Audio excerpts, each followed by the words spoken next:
Hello everyone. In this tutorial I'll show you how to earn money in Binance app without investment.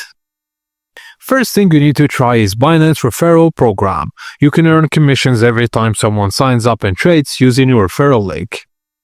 To start, log into your Binance account and go to the referral program section in your profile menu.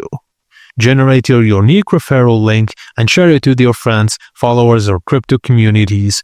Earn a percentage of their trading fees whenever they make trades. If you have a strong network, this can grow into passive income over time.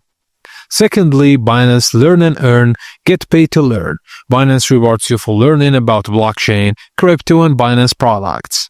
Go to the Learn and Earn section on Binance and take a short course on crypto basics and Binance tools.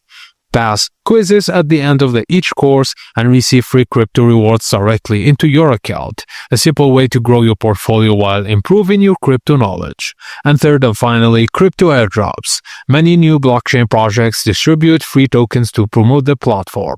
Binance also supports airdrop occasionally. Just follow Binance and crypto projects on social media, complete simple tasks like retweeting posts, joining Telegram or Discord groups, or signing up for project website. Receive free tokens in your Binance account once the airdrop ends. These tokens could increase in value over time, giving you a head start in crypto. And that's it guys, thank you for watching, and please don't forget to like and subscribe for more.